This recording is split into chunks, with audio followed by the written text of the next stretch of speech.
ਹਾ ਹਾ ਹੋਤ ਹੋਏ, ਨਹੀਂ ਜਾਨਾ।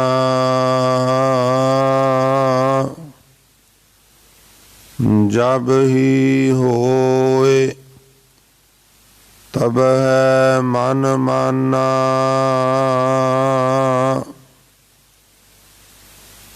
ਹੈ ਤਉ ਸਹੀ, ਲਖੈ ਜੋ ਕੋਈ। ਤਬ ਉਹੀ ਉਹ ਇਹ ਨਾ ਹੋਈ। ਲਿਉ ਲਿਉ ਕਰਤ ਫਿਰੈ ਸਭ ਲੋਗ, ਤਾਂ ਕਾਰਣ ਵਿਆਪੈ ਬਹੁ ਸੋਗ। ਲਖਮੀ ਬਰਸਿਉ ਜੋ ਲਿਉ ਲਾਵੈ, ਸੋਗ ਮਿਟੈ ਸਭ ਹੀ ਸੁਖ ਪਾਵੈ। ਖਖਾ ਖਿਰਤ ਖਪਤ ਗਏ ਕੇਤੇ, ਖਿਰਤ ਖਪਤ ਅਜਹੂ ਨ ਚੇਤੇ। ਅਬ ਜਗ ਜਾਨ ਜੋ ਮਨਾ ਰਹੇ, ਜਹ ਕਾ ਬਿਛਰਾ ਤਾਂ ਥਿਰ ਲੈ। ਬਾਵਨ ਅੱਖਰ ਜੋਰੇ ਆਨ, ਸਕਿਆ ਨਾ ਅਖਰ ਏਕ ਪਛਾਨ।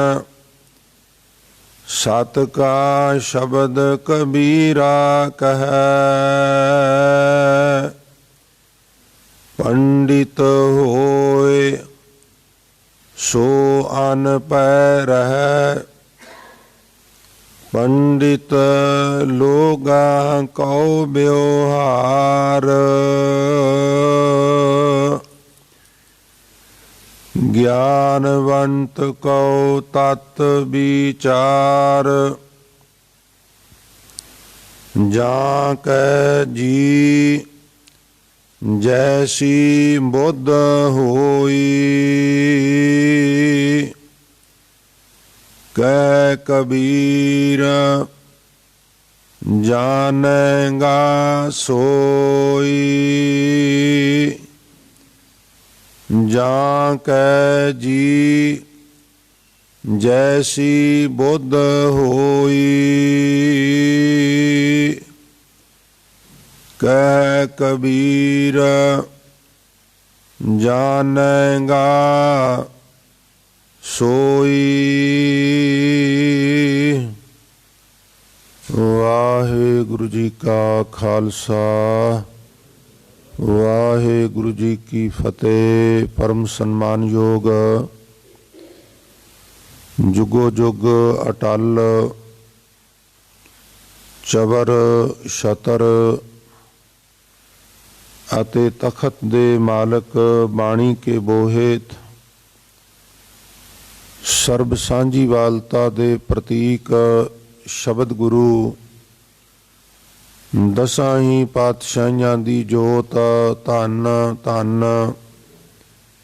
ਸ੍ਰੀ ਗੁਰੂ ਗ੍ਰੰਥ ਸਾਹਿਬ ਮਹਾਰਾਜ ਜੀ ਦੀ ਪਾਵਨ ਪਵਿੱਤਰ ਹਜ਼ੂਰੀ, ਗੁਰਦੁਆਰਾ ਦਮਦਮਾ ਸਾਹਿਬ,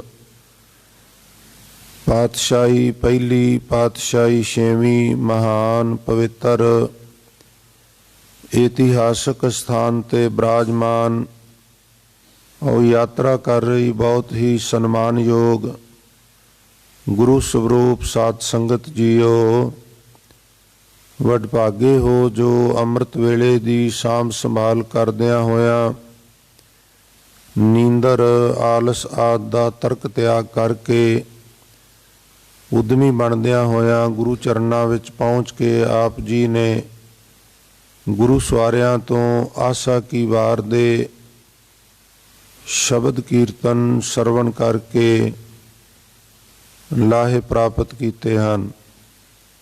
ਹਜ਼ੂਰ ਸਾਰੀਆਂ ਸੰਗਤਾਂ ਦੀਆਂ ਤਿਲ ਫੁੱਲ ਸੇਵਾਵਾਂ ਭੇਟਾਵਾਂ ਆਪਣੇ ਦਰ ਪ੍ਰਵਾਨ ਕਰ। ਸਭਨਾਂ ਨੂੰ ਦਰੋ ਕਰੋ ਨਾਮਦਾਨ, ਗੁਰਸਿੱਖੀ ਜੀਵਨ ਆਪਣੇ ਚਰਨ ਕਮਲਾਂ ਦੀ ਪ੍ਰੀਤ ਪ੍ਰਤੀਤ, ਬਾਣੀ ਪੜ੍ਹਨ ਸੁਣਨ ਕੰਠ ਕਰਨ ਦਾ ਚਾਅ ਬਖਸ਼ਿਸ਼ ਕਰਨ। ਉਪਰੰਤ ਆਪ ਜੀ ਨੇ ਦਾਸ ਪਾਸੋਂ ਹੁਣੇ ਜੋ ਪਾਵਨ ਬਚਨ ਸਰਵਣ ਕੀਤੇ ਹਨ, ਇਹ ਬਚਨ ਰਾਗ ਗੌੜੀ ਪੂਰਬੀ 52 ਅੱਖਰੀ ਕਬੀਰ ਜੀਓ ਕੀ ਦੇ ਸਰਲੇਖ ਹੇਠ ਸ੍ਰੀ ਗੁਰੂ ਗ੍ਰੰਥ ਸਾਹਿਬ ਜੀ ਦੇ ਪਵਿੱਤਰ ਅੰਕ 342 ਤੇ 343 ਤੇ ਇਹ ਬਚਨ ਦਰਜ ਹਨ। ਲੰਬੇ ਸਮੇਂ ਤੋਂ ਕਬੀਰ ਜੀ ਦੀ 52 ਅੱਖਰੀ ਦੀ ਵਿਚਾਰ ਚੱਲ ਰਹੀ ਹੈ। ਅੰਤਲੇ ਪਦਿਆਂ ਦਾ ਆਪ ਜੀ ਨੇ ਪਾਠ ਸਰਵਣ ਕੀਤਾ ਹੈ। ਮੇਰੀ ਕੋਸ਼ਿਸ਼ ਹੋਵੇਗੀ ਕਿ ਅੱਜ ਇਸ ਲੰਬੇਰੀ ਬਾਣੀ ਦਾ ਸਮੁੱਚੇ ਬਚਨਾਂ ਦੀ ਯਥਾ ਸ਼ਕਤ ਵਿਚਾਰ ਸੰਪੰਨ ਹੋ ਜਾਏ। ਸੋ ਆਓ ਜਿਤਨੇ ਸਰੀਰ ਗੁਰੂ ਚਰਨਾਂ ਵਿੱਚ ਬਿਰਾਜਮਾਨ ਹੋ ਜੀ, ਬੜੀ ਇਕਾਗਰਤਾ ਸਹਿਤ ਆਪ ਜੀ ਬੈਠੇ ਹੋ। ਰੋਜ਼ਾਨਾ ਦੀ ਤਰ੍ਹਾਂ ਅੱਜ ਵੀ ਆਪ ਜੀ ਨੇ ਆਸੀਸ ਬਖਸ਼ਿਸ਼ ਕਰਨੀ ਜੀ। ਮਨ ਦੀ ਇਕਾਗਰਤਾ ਤੇ ਰਸਨਾ ਦੀ ਪਵਿੱਤਰਤਾ ਵਾਸਤੇ ਇੱਕ ਵਾਰ ਸਾਰੀ ਸੰਗਤ ਕਿਰਪਾ ਕਰੋ, ਪਿਆਰ ਨਾਲ ਗੁਰਮੰਤਰ ਉਚਾਰਨ ਕਰਦੇ ਹੋਏ ਆਖੋ ਜੀ ਸਤਨਾਮ ਸ੍ਰੀ।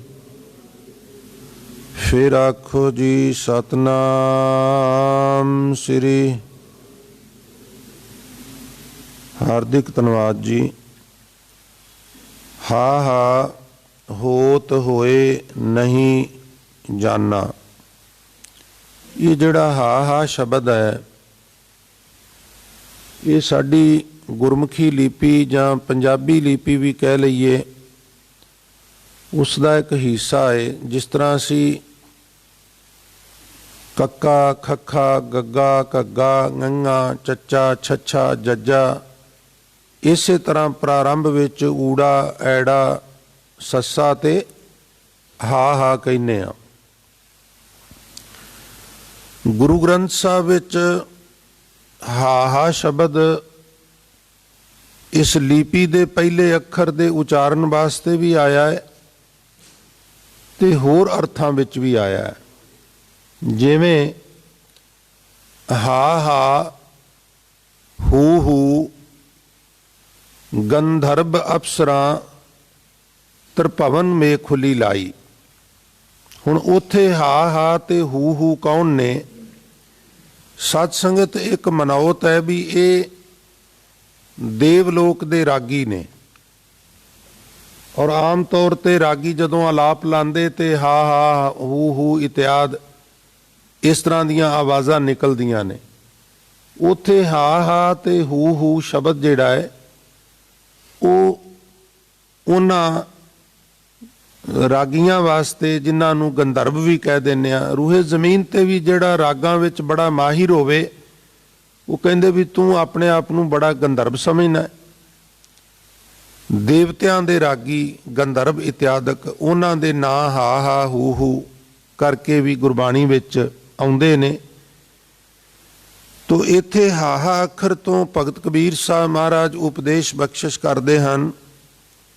ਹਾ ਹੋਤ ਹੋਏ ਨਹੀਂ ਜਾਨਾ। ਮਨੁੱਖ ਨੇ ਰੂਹੇ ਜ਼ਮੀਨ ਦੇ ਉੱਤੇ ਮਨੁੱਖਾ ਜਨਮ ਧਾਰਨ ਕਰਕੇ ਜੇ ਪ੍ਰਮਾਤਮਾ ਨੂੰ ਨਹੀਂ ਜਾਣਿਆ ਤੇ ਫਿਰ ਉਹਦਾ ਜਨਮ ਧਾਰਨ ਕਰਨ ਦਾ ਕੋਈ ਪ੍ਰਯੋਜਨ ਨਹੀਂ ਰਹਿ ਜਾਂਦਾ। ਜਿਸ ਤਰ੍ਹਾਂ ਗੁਰੂ ਸਵਾਰੀ ਸਾਧ ਸੰਗਤ ਬਿਲਕੁਲ ਨਿਰਜਰ ਜੰਗਲ ਦੇ ਵਿੱਚ, ਜਿੱਥੇ ਮਨੁੱਖ ਦੀ ਪਹੁੰਚ ਨਹੀਂ, ਦੂਰ ਦਰਾਜ ਨਿਰਜਰ ਜੰਗਲ ਵਿੱਚ ਕੋਈ ਫੁੱਲ ਖਿੜੇ ਤੇ ਉਸ ਫੁੱਲ ਦੀ ਸੁਗੰਧੀ ਕੋਈ ਇਨਸਾਨ ਨਹੀਂ ਲੈ ਸਕਦਾ, ਉਹਦੇ ਸੁਹਾਪਣ ਦਾ ਵੀ ਕੋਈ ਆਨੰਦ ਨਹੀਂ ਲੈ ਸਕਦਾ। ਹਜ਼ੂਰ ਨੇ ਗੁਰਬਾਣੀ ਵਿੱਚ ਇੱਕ ਇਸ ਤਰ੍ਹਾਂ ਦੀ ਉਦਾਹਰਨ ਦਿੱਤੀ ਹੈ ਵੀ ਜਿਉਂ ਉਦਿਆਨ ਕੁਸਮ ਪ੍ਰਫੁੱਲਤ ਕਿਨੈ ਨਾ ਘਰਾਓ ਲਿਓ। ਜਿਵੇਂ ਉਦਿਆਨ ਵਿੱਚ ਜੰਗਲ ਵਿੱਚ ਕੁਸਮ ਫੁੱਲ ਪ੍ਰਫੁੱਲਤ ਖਿੜਿਆ ਹੋਵੇ, ਕਿਸੇ ਨੇ ਵੀ ਉਹਦੀ ਸੁਗੰਧੀ ਨਹੀਂ ਲਈ। ਤੈਸੇ ਭ੍ਰਮਤ ਅਨੇਕ ਜੋਨ ਮੈਂ ਫਿਰ ਕਾਲ ਹਾਇਓ। ਉਸੇ ਤਰ੍ਹਾਂ ਅਨੇਕਾਂ ਜੂਨਾਂ ਵਿੱਚ ਭਰਮ ਕੇ ਕਾਲ ਦਾ ਵਸ ਹੋ ਜਾਂਦਾ ਹੈ, ਮ੍ਰਿਤੂ ਦਾ ਸ਼ਿਕਾਰ ਹੋ ਜਾਂਦਾ ਹੈ। ਤੋ ਜਿਵੇਂ ਜੰਗਲ ਵਿੱਚ ਖਿੜੇ ਹੋਏ ਫੁੱਲ ਦਾ ਕੋਈ ਲਾਭ ਨਹੀਂ, ਕੋਈ ਫੈਜ਼ ਨਹੀਂ, ਸਾਧ ਸੰਗਤ ਜੀ ਮਨੁੱਖਾ ਜਨਮ ਦਾ ਵੀ ਕੋਈ ਲਾਭ ਨਹੀਂ। ਕਬੀਰ ਸਾਹਿਬ ਮਹਾਰਾਜ ਕਹਿੰਦੇ ਨੇ, ਹਾ ਹੋਤ ਹੋਏ ਨਹੀਂ ਜਾਣਾ। ਜੇ ਇੱਥੇ ਸੰਸਾਰ ਵਿੱਚ ਆਪਣੀ ਹੋਂਦ ਧਾਰਨ ਕਰਕੇ ਹੋ ਕੇ ਅਸੀਂ ਕਹਿ ਦਿੰਦੇ ਫਲਾਣੇ ਦੇ ਘਰ ਮੁੰਡਾ ਹੋਇਆ ਹੈ, ਹੋਇਆ ਸ਼ਬਦ ਬਿਲਕੁਲ ਉਸ ਤਰ੍ਹਾਂ ਦਾ ਸ਼ਬਦ ਹੈ। ਹਾ ਹੋਤ ਹੋਏ, ਤੂੰ ਹੋ ਕੇ ਵੀ ਨਾ ਹੋਇਆ ਵਰਗਾ ਹੈ। ਕਿਉਂ ਨਾ ਹੋਇਆ ਵਰਗਾ ਵਾ? ਕਿਉਂਕਿ ਇਸ ਮਨੁੱਖਾ ਸਰੀਰ ਦਾ ਪ੍ਰਯੋਜਨ ਸੀ ਕੋਈ।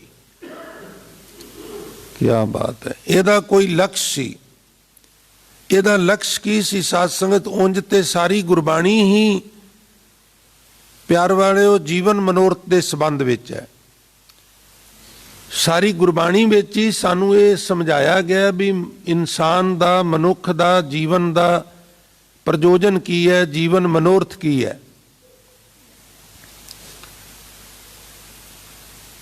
ਪਰ ਕਿਤੇ ਕਿਤੇ ਫਿਰ ਮਹਾਰਾਜ ਨੇ ਬਿਲਕੁਲ ਸਪਸ਼ਟ ਤੁਹਾਡੇ ਮੂੰਹ ਚੜੇ ਬੋਲ ਹੀ ਮੈਂ ਤੁਹਾਡੀ ਨਜ਼ਰ ਕਰਾਂ। ਭਈ ਪ੍ਰਾਪਤ ਮਾਨੁਖ ਦੇ ਹੁਰੀਆ ਔ ਗੋਬਿੰਦ ਮਿਲਨ ਕੀ ਇਹ ਤੇਰੀ ਬਰੀਆ। ਸਾਧ ਸੰਗਤ ਜਿਹੜੀ ਵਾਰੀ ਹੁੰਦੀ ਹੈ ਨਾ, ਵਾਰੀ ਜਿੱਥੇ ਵਾਰੀ ਉੱਥੇ ਲੱਗਦੀ ਹੈ ਜਿੱਥੇ ਰਸ਼ ਹੋਵੇ, ਭੀੜ ਹੋਵੇ, ਜਿੱਥੇ ਅਵਸਰ ਔਖਾ ਮਿਲਦਾ ਹੋਵੇ ਉੱਥੇ ਵਾਰੀ ਵਾਲੀ ਗੱਲ ਚੱਲਦੀ ਹੈ। ਤੇ ਤੁਹਾਨੂੰ ਪਤਾ ਵੀ ਵਾਰੀ ਚੋਂ ਇੱਕ ਵਾਰ ਨਿਕਲ ਜਾਈਏ, ਕਿਸੇ ਕਿਊ ਵਿੱਚ ਲੱਗੇ ਆ ਉਹਦੇ ਚੋਂ ਨਿਕਲ ਜਾਈਏ, ਦੁਬਾਰਾ ਵੜਨ ਲੱਗੀਏ ਤੇ ਉਹ ਕਹਿੰਦਾ ਵੀ ਨਹੀਂ ਇੱਥੇ ਨਹੀਂ, ਤੂੰ ਪਿੱਛੇ ਲੱਗ ਜਾ ਕੇ, ਅਸੀਂ ਤੇਰੇ ਨਾਲ ਪਹਿਲਾਂ ਦੇ ਖੜੇ ਆ, ਪਹਿਲਾਂ ਵਾਰੀ ਸਾਡੀ ਏ। ਲੜ ਪੈਂਦੇ ਨੇ ਲੋਕ।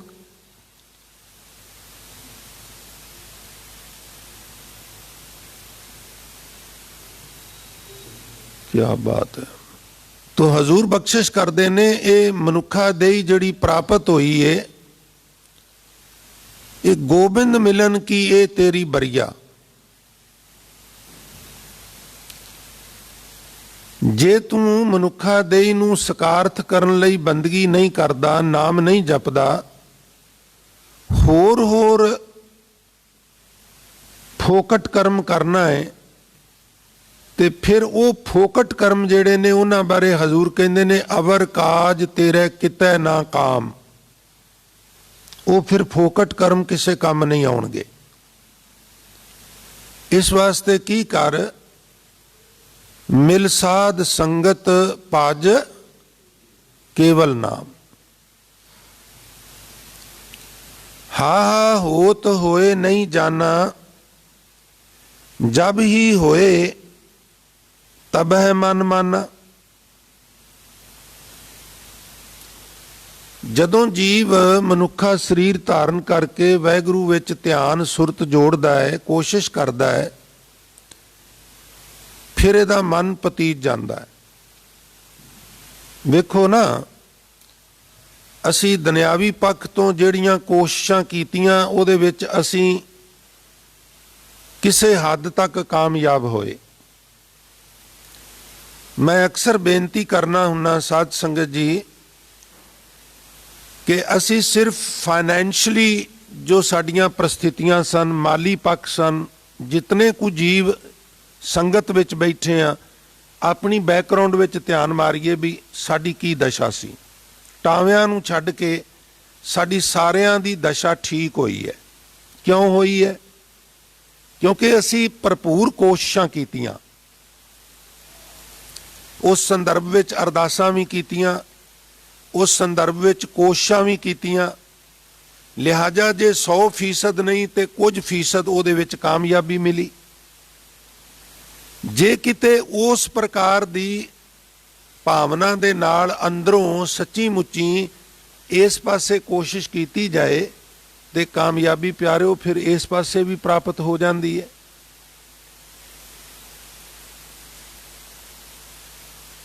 ਹੈ ਤਉ ਸਹੀ ਲਖੈ ਜੋ ਕੋਈ, ਇਹ ਬਚਨ ਭਗਤ ਕਬੀਰ ਸਾਹਿਬ ਦੇ ਬਹੁਤ ਵੱਡਾ ਇੱਕ ਸਵਾਲ ਹੈ ਸਾਡੇ ਲੋਕਾਂ ਦਾ ਵੀ ਕੀ ਰੱਬ ਹੈ? ਤੁਸੀਂ ਕਹੋ ਵੀ ਹੈ ਤੇ ਗੱਲ ਇੱਥੇ ਨਹੀਂ ਮੁੱਕਦੀ। ਫਿਰ ਉਹ ਕਹਿੰਦੇ ਨੇ ਕੀ ਸਬੂਤ ਹੈ?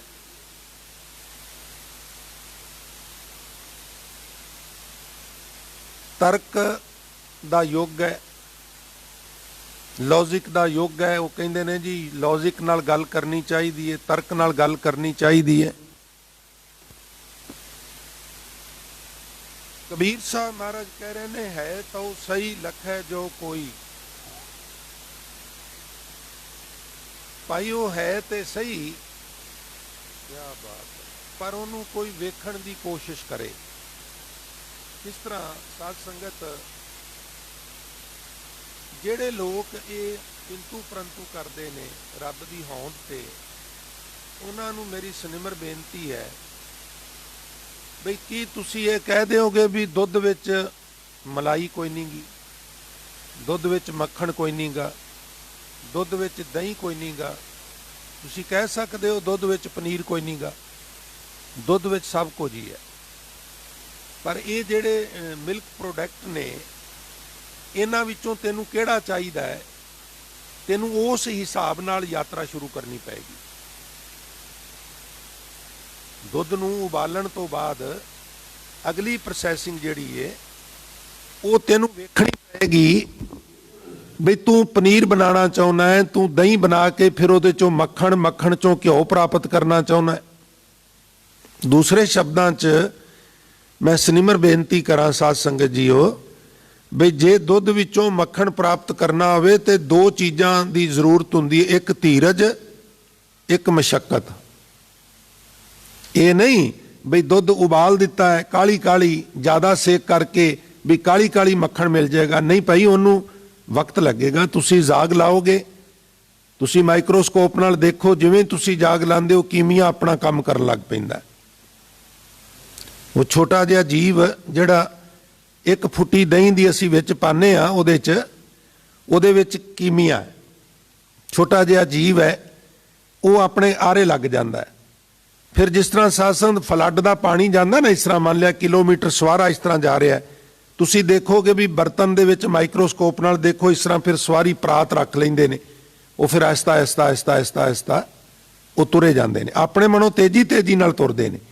ਪਰ ਸਾਡੀ ਟਾਈਮਿੰਗ ਦੇ ਹਿਸਾਬ ਨਾਲ ਫਿਰ ਉਹਨੂੰ 2 ਘੰਟੇ 3 ਘੰਟੇ 4 ਘੰਟੇ, ਜੇ ਤੁਸੀਂ ਕੋਈ ਅਜੋਕਾ ਤਰੀਕਾ ਨਾ ਅਪਣਾਓ, ਜੇ ਉਹ ਅਪਣਾਓ ਤੇ ਫਿਰ ਦਹੀਂ ਦੀ ਗੁਣਵੱਤਾ 'ਚ ਫਰਕ ਪੈਂਦਾ। ਤੇ ਜੇ ਨੈਚੁਰਲ ਢੰਗ ਨਾਲ ਉਹ ਕੀਮੀਆ ਉਹਨੂੰ ਦੁੱਧ ਨੂੰ ਦਹੀਂ ਵਿੱਚ ਰੂਪਾਂਤਰਿਤ ਕਰੇ ਤੇ ਪਿਆਰੇ ਥੋੜਾ ਜਿਹਾ ਵਕਤ ਲੱਗਦਾ। ਲਿਹਾਜ਼ਾ ਦੁੱਧ ਵਿੱਚ ਦਹੀਂ, ਮੱਖਣ, ਘਿਓ ਇਤਿਆਦ ਹੈ, ਧੀਰਜ ਦੀ ਵੀ ਲੋੜ ਹੈ ਔਰ ਮਸ਼ੱਕਤ ਦੀ ਵੀ ਲੋੜ ਹੈ।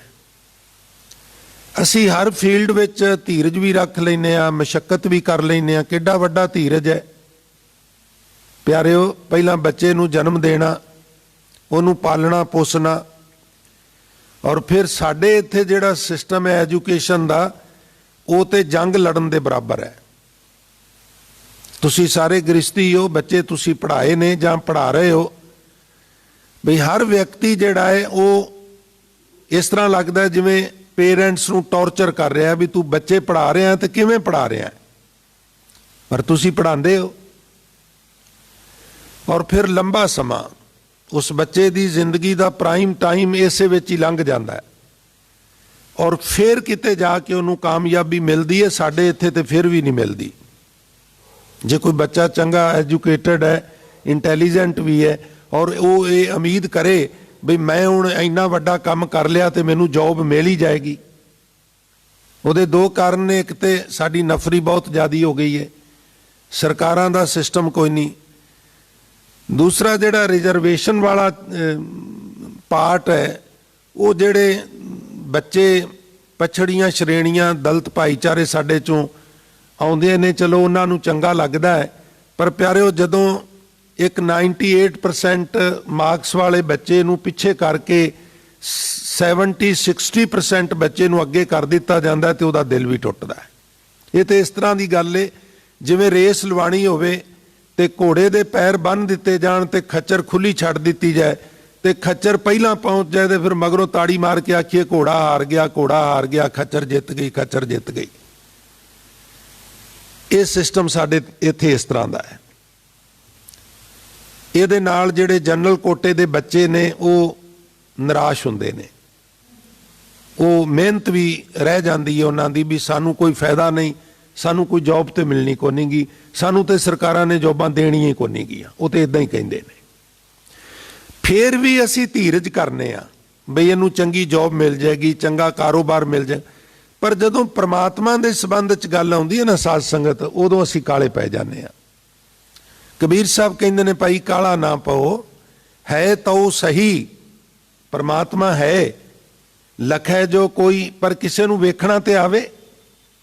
ਉਹ ਇੰਨੀ ਮਿਹਨਤ ਕਰੇ, ਉਹ ਇੰਨਾ ਧੀਰਜ ਰੱਖੇ, ਫਿਰ ਉਹਦੇ ਦੀਦਾਰ ਵੀ ਹੋ ਜਾਂਦੇ ਨੇ। ਦੀਦਾਰ ਕੀ ਹੁੰਦੇ ਨੇ? ਆਈਡੀਓਲੋਜੀ ਬਦਲਦੀ ਹੈ ਵੀ ਬਲਿਹਾਰੀ ਕੁਦਰਤ ਵਸਿਆ, ਤੇਰਾ ਅੰਤ ਨਾ ਜਾਈ ਲਖਿਆ। ਆਈਡੀਓਲੋਜੀ ਬਦਲਦੀ ਹੈ, ਥਾਟ ਬਦਲਦਾ ਹੈ ਬਈ ਆ ਸਾਰੇ ਉਸੇ ਦਾ ਹੀ ਸਰਗੁਣ ਸਰੂਪ ਨੇ। ਮਿਸਰ ਗਈ ਸਭ ਤਾਤ ਪਰਾਈ, ਜਬ ਤੇ ਸਾਧ ਸੰਗਤ ਮੋਹਿ ਪਾਈ। ਨਾ ਕੋ बैरी नहीं बेगाना, और सगल संग हमको बने आई। है तो सही लखै जो कोई, तब ओही ओह एह ना होई। फिर ये जीव उसे ਦਾ ਹੀ ਸਰੂਪ ਹੋ ਜਾਂਦਾ ਹੈ। जिस तरह साध संगत जी आप भगत रविदास जी ਦੇ ਬਚਨ ਸੁਣਦੇ ਹੋ, ਜਿਹਦੇ ਵਿੱਚ ਆਪ ਜੀ ਬੜੇ ਪਿਆਰ ਨਾਲ ਈਸ਼ਵਰ ਨੂੰ ਮੁਖਾਤਬ ਹੋ ਕੇ ਕਹਿੰਦੇ ਨੇ, ਤੋਹੀ ਮੋਹੀ ਮੋਹੀ ਤੋਹੀ ਅੰਤਰ ਕੈਸਾ, ਕਨਕ ਕਟਕ ਜਲ ਤਰੰਗ ਜੈਸਾ। ਜਿਵੇਂ ਘਰ ਦੇ ਵਿੱਚ ਸੋਨੇ ਦੀ ਡਲੀ ਪਈ ਹੋਵੇ, ਬਿਸਕੁਟ ਪਿਆ ਹੋਵੇ, ਤੇ ਉਹਦੇ ਨਾਲੋਂ ਇੱਕ ਹਿੱਸਾ ਤੋੜ ਕੇ ਕੋਈ ਉਹਦਾ ਰਿੰਗ ਬਣਾ ਲਵੇ, ਵੰਗ ਜਾਂ ਕੜਾ ਬਣਵਾ ਲਵੇ, ਤੇ ਉਹ ਕੜਾ ਵੀ ਸੋਨਾ ਹੈ ਤੇ ਜਿਹੜਾ ਤਿਜੋਰੀ ਦੇ ਵਿੱਚ ਡਲੀ ਪਈ ਹੈ ਉਹ ਵੀ ਸੋਨਾ ਹੈ। ਦੋਵਾਂ ਦਾ ਇੱਕੋ ਹੀ ਅਸਲਾ ਹੈ, ਫਰਕ ਕੋਈ ਨਹੀਂ ਗਾ। ਸ਼ੇਪ ਉਹਨਾਂ ਦੀ, ਆਕਾਰ, ਡਿਜ਼ਾਈਨ ਬਦਲ ਗਿਆ ਹੈ, ਉਂਝ ਉਹ ਇੱਕੋ ਹੀ ਨੇ, ਧਾਤ ਇੱਕੋ ਹੀ ਹੈ। ਉਹ ਵੀ ਸੋਨਾ ਹੈ, ਉਹ ਵੀ ਸੋਨਾ ਹੈ।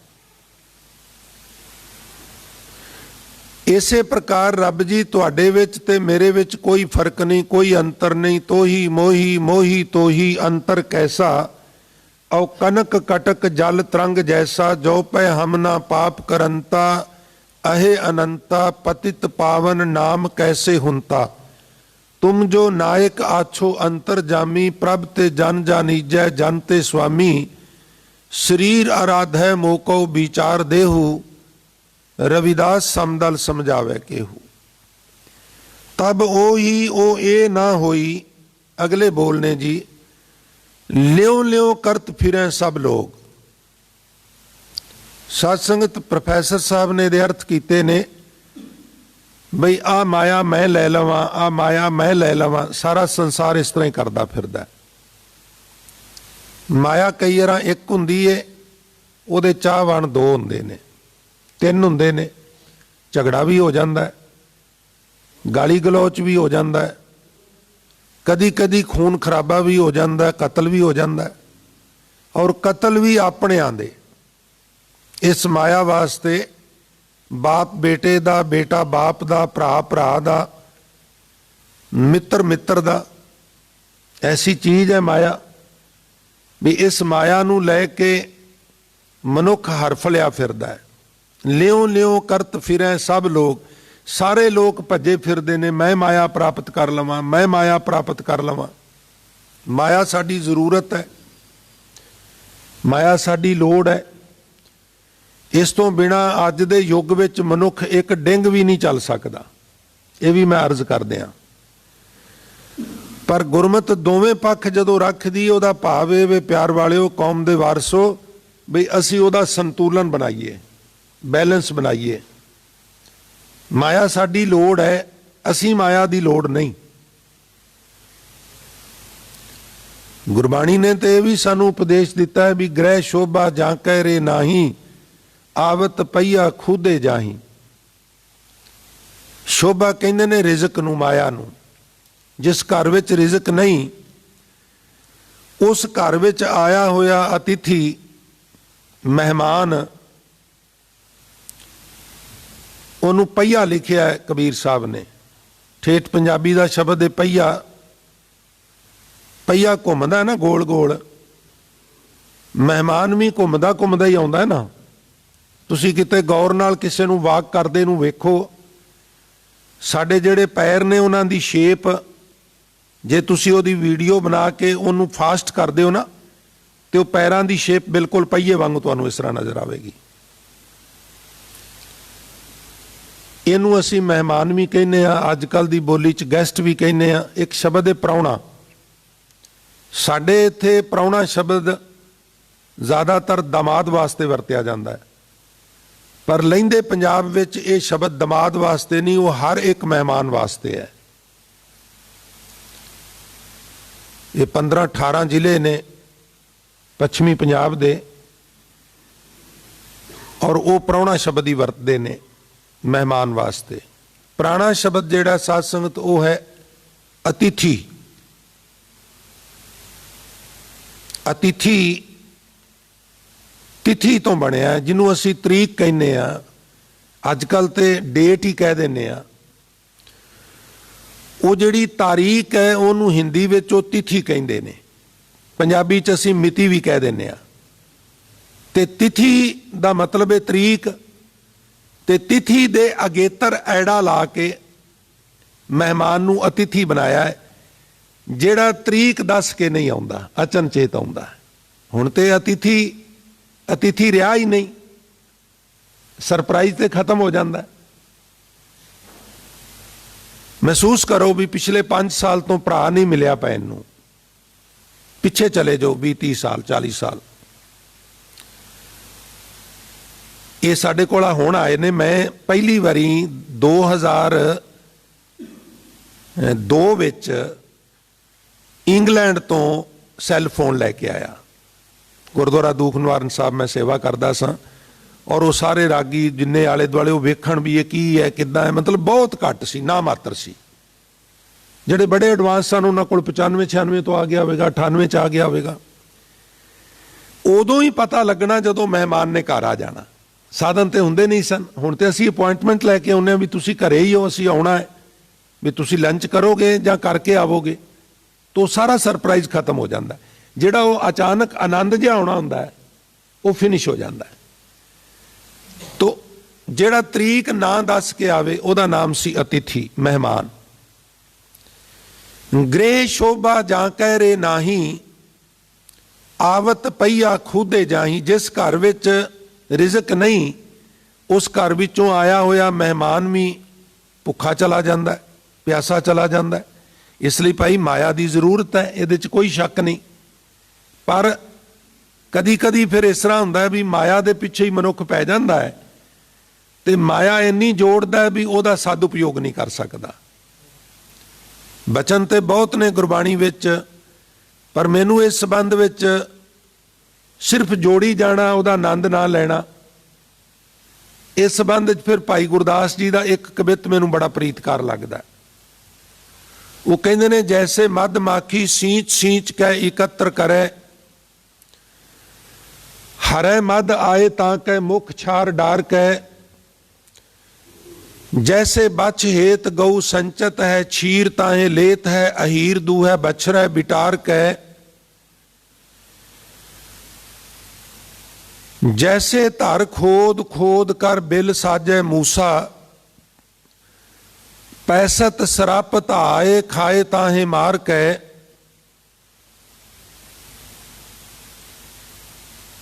तैसे अंतकाल माया जोड़ जोड़ मूड, तैसे पाप कर कर माया जोड़ जोड़ मूड। अंतकाल त्याग चले दोनों कर चार कै। कर कहंदे ने हत्थ नूं। मधु मक्खियां शहद इकट्ठा करदियां ने, करी तुरियां जांदियां ने, करी तुरियां जांदियां ने, खांदियां नहीं। क्यों? खावांगियां जदों बहुत ज़्यादा इकट्ठा हो जाएगा। ज़्यादा इकट्ठा हो जाता है पर उन्होंने खाना नहीं मिलता, क्योंकि जिन्ना शहद बोतलों में पै के दुकानां ते तुहाडे साडे लई आ रहा है, ये शहद दीयां मक्खियां दा इकट्ठा कीता होया है। कीता उन्हां साडे लई नहीं सी। प्यारिओ, एक पद्धति ते साडे ट्रीटमेंट दी इस तरह दी भी है, वो कहंदे ने शहद, मास ते दुध ये पराया हक है। उन्हां नूं पुछिए किवें? वो कहंदे शहद दीयां मक्खियां अपने वास्ते शहद इकट्ठा करदियां ने और वो मशक्कत करदियां रहिंदियां ने, पखवाड़ा एक पख पूरा 15 दिन महीना, पर जदों खाण दा मौका हुंदा असीं उतार के लै आउंदे आ, विचारियां फिर रह जांदियां ने। दुध हवाने विच थणा विच इकट्ठा करदियां ने गावां मੱਝਾਂ अपने बच्चों लई, साडे लई नहीं। पर असीं कम करके बाल्टी भर के कर लै आउंदे आ, वो बेचारा वहिंदा रहिंदा। जीवां नूं मार के एक जीव नूं दूजा जीव खा जाए, भोजन बना ले। बहुत सारे जीव ने, फिश है तुहाडे सामने, कई जानवर ने, पर साडे इत्थे घट ने ते साडे इत्थे ते बहुत फर्क है। नहीं तो तुसीं इहनूं इंडिया नूं छड्ड के किते बाहर जाओ, जे मैं शायद गलत ना होवां भी 80% लोग सिर्फ मांस ही खांदे ने। तुसीं वड्डे वड्डे मॉल ने जाओ और जिहड़ा बंदा पहली वारी वहिंदा वो ते हैरान हो जांदा है। एडे एडे पीस मसाले ला ला के शीशियां च रखे ने, 2-2 किलियां दा इस तरह का ही सिस्टम है भी मीट ही पिया होया तोड़ तक। ये की करदे हो? कहंदा जी सारे खा जांदे ने। एडे एडे वड्डे, ये ते जानवरां तो भी नहीं खादा, जो कहंदे जिहड़ा जानवरां तो भी नहीं खादा जांदा वो इंसान खा जांदे ने। 3x3 4x4 फुट दे पीस जिहड़े वो पए हुए मैं अपनी अखां नाल वेखे। मैं कहा जी इन्हां नूं कौन खांदा? कहंदे जी इंसान ही खांदे ने, खा जांदे ने। तां वो कहंदे ने भी इंसान नूं जिन्नी दुध की जरूरत है उन्होंने अपनी मां कोलों मिल जाता है, क्योंकि उस दुध विच एक इस तरह की चीज़ हुंदी है जिहड़ी साडी ग्रोथ करदी है। ते वध तो वध 10 साल का जिहड़ा बच्चा हुंदा है उहदे च जो उस दुध नूं पचाउण दा तकनीक हुंदी है, सिस्टम हुंदा है, वो 10 साल बाद बंद हो जाता है। उदों बाद फिर तुसीं एक होर वेखो, उन्हां दी मैनूं गल बड़ी अपील कीती। वो कहंदे कोई भी जानवर किसी दूसरे जानवर दा दुध नहीं पींदा इंसान नूं छड्ड के। मੱਝ ने कट्टी दित्ती है वो अपनी मां का दुध पीएगी, वच्छा दिता है वो अपनी मां का दुध पीएगा, लेला बकरी का दुध पीएगा। एक इंसान है जिहड़ा किसी दुध नूं नहीं छड्डदा। छोटी मक्खी का शहद होवे, वड्डी दा होवे, वो नहीं छड्डदा। मीट छोटे जानवर का होवे, वड्डे दा होवे, वो भी नहीं छड्डदा। सब खा जाता, नवेड़ जाता। उन्हां दा मनना वो कहंदे बीमारियां दी वजह है। वनस्पति इस तरह की चीज़ है जिहड़ी पृथ्वी चों निकलदी है, भावें वो फ्रूट ने, भावें ड्राई फ्रूट ने, भावें वो अनाज ने, भावें वो सब्जियां ने। वो कहंदे ने कोई जितनियां मर्जी खाए बीमारियां नहीं क्रिएट करदियां। ये नैचुरल इंसान वास्ते है। खैर मेरा ये विषय नहीं। जैसे मद माखी सींच सींच कै एकत्र करे, हरै मद आए ताकै मुख छार डार कै।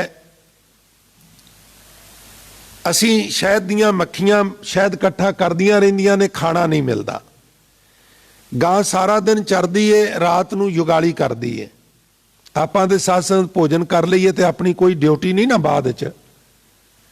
पर जिहड़े पशु ने ना बेचारे, वो भोजन पहलां करदे ने, फिर वो भोजन वापस मूँह विच लियाउणा पैंदा थोड़ा थोड़ा करके, उन्होंने फिर दोबारा बरीक करते हैं।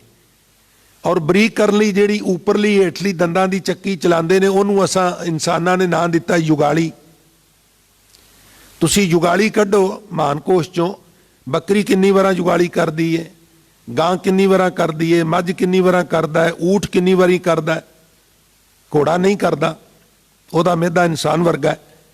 ਬਕਾਇਦਾ ਉੱਥੇ ਲਿਖਿਆ ਹੋਇਆ ਭਾਈ ਕਾਨ ਸਿੰਘ ਨਾਭਾ ਨੇ ਬਈ ਫਲਾਂ ਜਾਨਵਰ ਇਤਨੀ ਵਾਰੀ ਯੁਗਾਲੀ ਕਰਦਾ, ਫਿਰ ਉਹਨੂੰ ਭੋਜਨ ਪਚਦਾ, ਨਹੀਂ ਤੇ ਨਹੀਂ ਪਚਦਾ। 2-2 ਘੰਟੇ ਲੱਗੇ ਰਹਿੰਦੇ ਨੇ ਵਿਚਾਰੇ, ਫਿਰ ਦੁੱਧ ਬਣਦਾ। ਹੁਣ ਮੇਰਾ ਪੁੱਤਰ ਪੀਏਗਾ, ਉਹ ਵੱਛਾ ਛੱਡਦੇ ਨੇ, ਉਹ ਬੱਚੇ ਨੂੰ ਵੇਖ ਕੇ ਇੱਕਦਮ ਸਾਰਾ ਦੁੱਧ ਢਿੱਲਾ ਛੱਡ ਦਿੰਦੀ ਹੈ, ਥਣਾ 'ਚ ਆ ਜਾਂਦਾ। ਜਦੋਂ ਦੁੱਧ ਥਣਾ 'ਚ ਆ ਜਾਏ ਫਿਰ ਉਹ ਉੱਪਰ ਨਹੀਂ ਚੜਾ ਸਕਦੀ, ਉਹਦੀ ਵੀ ਸਮੱਸਿਆ ਹੈ। ਫਿਰ ਅਸੀਂ ਬੱਚੇ ਨੂੰ ਜਾਂ ਕੱਟੇ ਨੂੰ ਘੁੱਟ ਕੇ ਕਿੱਲੇ ਨਾਲ ਨੜੜ ਕੇ ਬੰਨ੍ਹ ਦਿੰਦੇ ਹਾਂ, ਦੁੱਧ ਚੋ ਕੇ ਲੈ ਜਾਂਦੇ ਹਾਂ, ਬੱਚਾ ਵੀ ਵਹਿੰਦਾ ਰਹਿੰਦਾ, ਗਾਂ ਵੀ ਵਹਿੰਦੀ ਰਹਿੰਦੀ। ਚੂਹਾ ਬੜੀ ਲੰਬੀ ਖੁੱਡ ਪੁੱਟਦਾ, ਕਿਉਂ? ਕਾਲ ਪੈ ਜਾਣਾ ਹੈ। ਮੈਂ ਲੰਬੀ ਖੁੱਡ ਪੁੱਟ ਕੇ ਫਿਰ ਇਹਦੇ ਵਿੱਚ ਅਨਾਜ, ਮਕਈ ਦੇ ਛੱਲੀਆਂ, ਬਾਜਰੇ ਦੇ ਸਿੱਟੇ, ਕਣਕ ਦੇ ਸਿੱਟੇ, ਤਰ੍ਹਾਂ ਤਰ੍ਹਾਂ ਦੇ ਅਨਾਜ ਇਕੱਠੇ ਕਰ ਲਾਂਗਾ। ਕਾਲ ਪਏਗਾ, ਲੋਕੀ ਭੁੱਖੇ ਮਰ ਜਾਣਗੇ, ਮੈਂ ਇਹਦੇ ਵਿੱਚ ਬੈਠ ਕੇ ਖਾਵਾਂਗਾ, ਜਿਉਂਦਾ ਰਹਾਂਗਾ। ਲਾਲਚ ਕਰਦਾ। ਖੁੱਡ ਤੇ ਉਹਨੂੰ 2 ਫੁੱਟ ਦੀ ਵਾਧੂ ਹੁੰਦੀ ਹੈ, ਪਰ ਉਹ ਤੇ ਕਿੱਲਾ ਕਿੱਲਾ ਲੰਮੀ ਖੁੱਡ ਪੱਟ ਲੈਂਦਾ। 200 ਫੁੱਟ ਖੁੱਡਾਂ ਚੂਹਿਆਂ ਦੀਆਂ ਵੇਖਣ ਵਿੱਚ ਆਉਂਦੀਆਂ ਨੇ। ਇੱਕ ਦਿਨ ਸੱਪ ਆਉਂਦਾ, ਕਲੋਲਾਂ ਕਰਦਾ, ਵਿੱਚ ਵੜ ਜਾਂਦਾ, ਕਹਿੰਦਾ ਵੀ ਇਹ ਤੇ ਮੇਰੇ ਸਾਈਜ਼ ਦਾ ਘਰ ਹੈ, ਮੇਰੇ ਸਾਈਜ਼ ਤੋਂ ਵੀ ਵੱਡਾ ਹੈ। ਫਿਰ ਜਦੋਂ ਯਾਤਰਾ ਕਰਦਾ ਕਰਦਾ ਅੱਗੇ ਜਾਂਦਾ ਤੇ ਹੋਰ ਖੁਸ਼ ਹੋ ਜਾਂਦਾ, ਉਹ ਕਹਿੰਦਾ ਵੀ ਕੁੱਲੀ ਤੇ ਮਿਲੀ ਏ, ਅੱਜ ਤੇ ਗੁੱਲੀ ਵੀ ਮਿਲ ਗਈ ਹੈ, ਮੇਰੇ ਛਕਣ ਛਕਾਣ ਦਾ ਵੀ ਪ੍ਰਬੰਧ ਹੈ, ਚੂਹੇ ਬੜੇ ਬੈਠੇ ਨੇ, ਇਹਨਾਂ ਨੂੰ ਅੱਜ ਮਾਰ ਕੇ ਖਾਵਾਂਗਾ। ਉਹਨਾਂ ਨੂੰ ਮਾਰ ਕੇ ਖਾ ਜਾਂਦਾ, ਖੁੱਡ ਤੇ ਕਬਜ਼ਾ ਕਰ ਲੈਂਦਾ। ਇਹ 3 ਉਦਾਹਰਨਾਂ ਦਿੱਤੀਆਂ ਨੇ ਭਾਈ ਗੁਰਦਾਸ ਜੀ ਨੇ, ਸ਼ਹਿਦ ਦੀ ਮੱਖੀ ਦੀ, ਚੂਹੇ ਦੀ ਤੇ ਗਾਵਾਂ ਮੱਝਾਂ ਦਾ ਦੁੱਧ ਇਕੱਠਾ ਕਰਨ ਦੀ। ਫਿਰ ਸਾਨੂੰ ਕਹਿੰਦੇ ਨੇ ਤੈਸੇ ਪਾਪ ਕਰ ਕਰ ਮਾਇਆ ਜੋੜ ਜੋੜ ਮੂੜ, ਕਿਉਂਕਿ ਜੁੜਦੀ ਤੇ ਪਾਪ ਨਾਲ ਹੀ ਹੈ ਨਾ। ਕਿਉਂਕਿ ਕੋਈ ਜ਼ਰੂਰੀ ਨਹੀਂ ਵੀ ਜਿੰਨੇ ਤੁਸੀਂ ਬੈਠੇ ਹੋ ਤੁਹਾਡੇ ਜੋ ਕਿਸੇ ਨੇ ਨਾ ਜੋ ਹੋ ਸਕਦਾ ਕਿਸੇ ਕੋਲ ਬਹੁਤ ਬੈਂਕ ਬੈਲੈਂਸ ਹੋਵੇ, ਤਾਂ ਉਹ ਗੁੱਸਾ ਨਾ ਕਰਿਓ, ਮੈਂ ਸਿਰਫ ਗੁਰਬਾਣੀ ਨੂੰ ਐਕਸਪਲੇਨ ਕਰ ਰਿਹਾ। ਹਜ਼ੂਰ ਕਹਿੰਦੇ ਨੇ ਪਾਪਾਂ ਬਾਝੋਂ ਹੋਵੇ ਨਾਹੀਂ, ਤੋਰੀ ਫੁਲਕਾ ਚੱਲਦਾ, ਇਕੱਠੀ ਨਹੀਂ ਹੁੰਦੀ।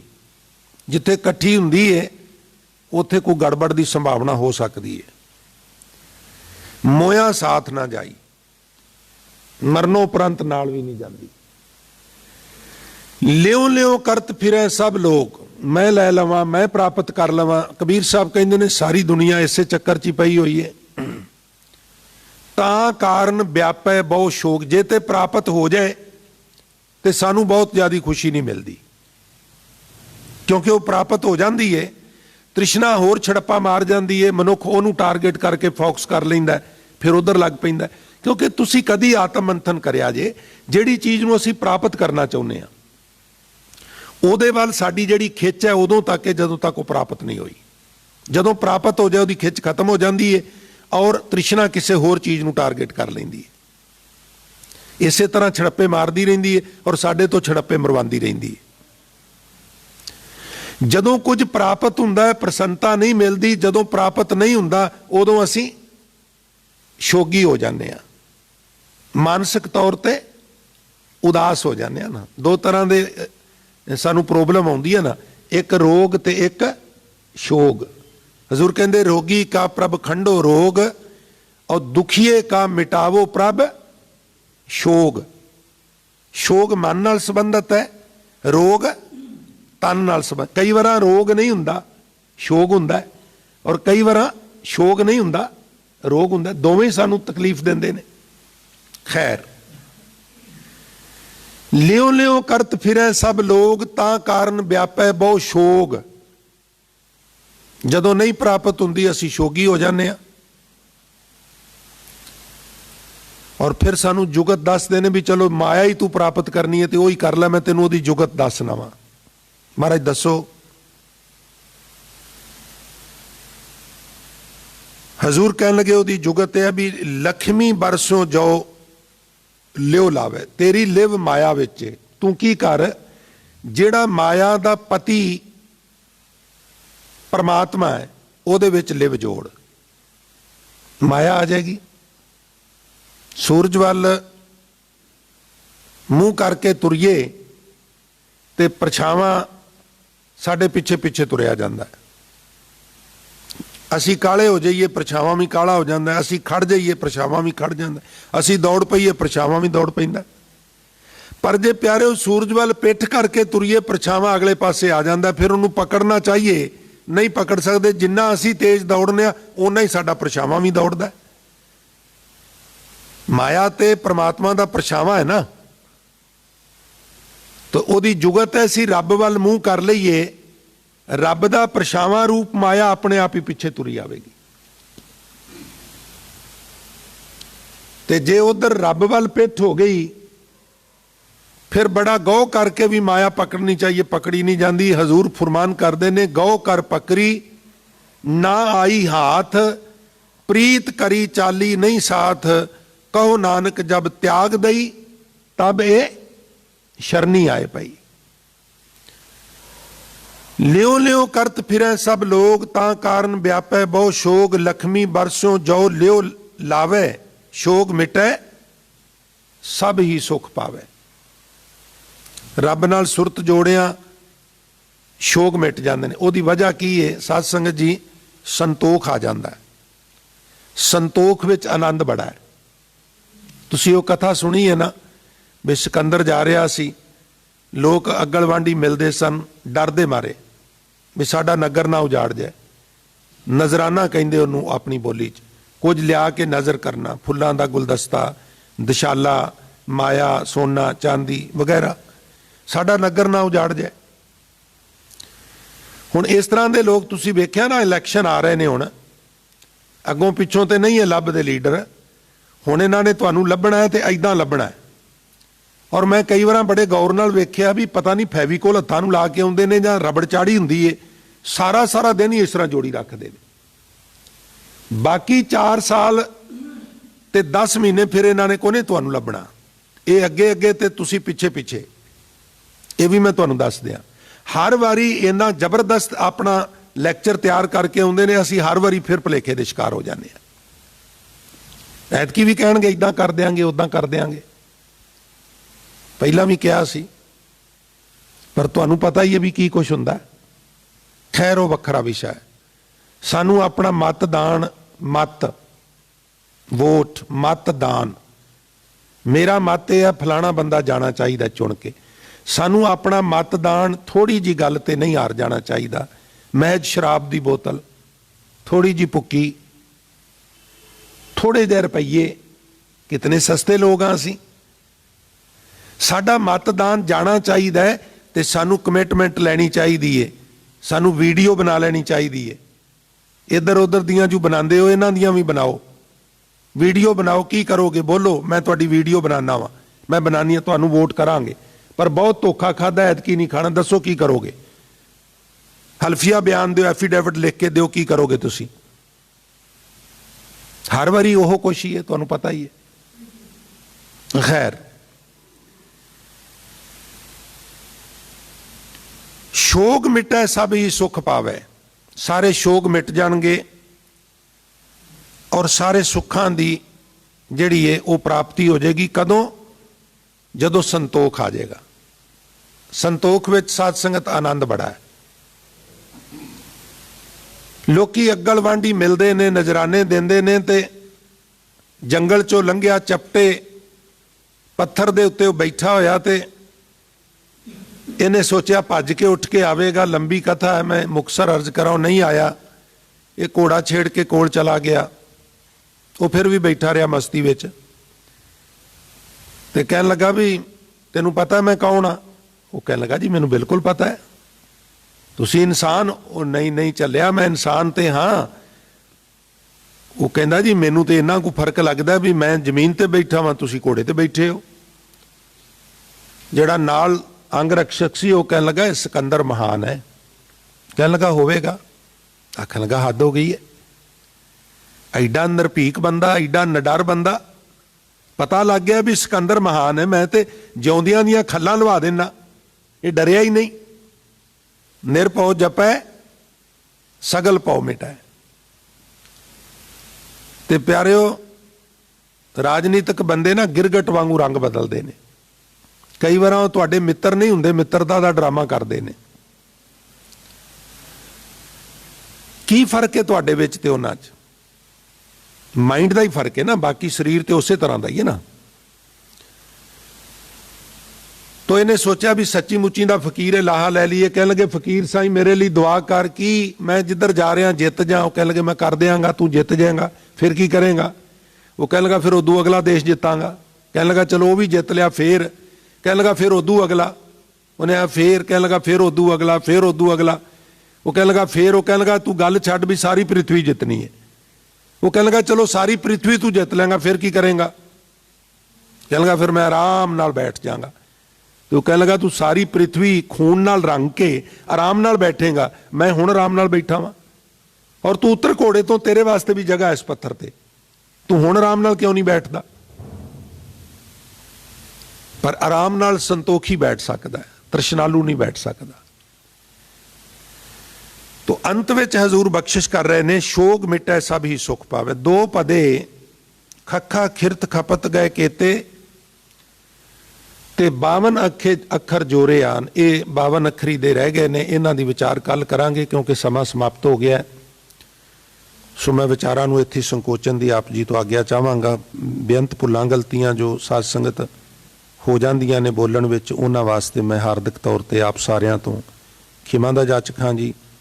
ਸੋ ਆਓ ਹੁਣ ਗੁਰਦੁਆਰਾ ਸਾਹਿਬ ਦੇ ਹਜ਼ੂਰੀ ਰਾਗੀ ਜਥੇ ਪਾਸੋਂ ਗੁਰਬਾਣੀ ਦੇ ਮਨੋਰ ਕੀਰਤਨ ਸਰਵਣ ਕਰਕੇ ਲਾਹੇ ਪ੍ਰਾਪਤ ਕਰੀਏ ਜੀ। ਸੋ ਅੰਤ ਗੁਰੂ ਫਤਿਹ ਦੀ ਸਾਂਝ ਕਰਦੇ ਹੋਏ ਦਾਸ ਨੂੰ ਵੀ ਆਗਿਆ ਬਖਸ਼ਿਸ਼ ਕਰੋ। ਸਾਰੇ ਰਸਨਾ ਪਵਿੱਤਰ ਕਰੋ ਜੀ। ਵਾਹਿਗੁਰੂ ਜੀ ਕਾ ਖਾਲਸਾ, ਵਾਹਿਗੁਰੂ ਜੀ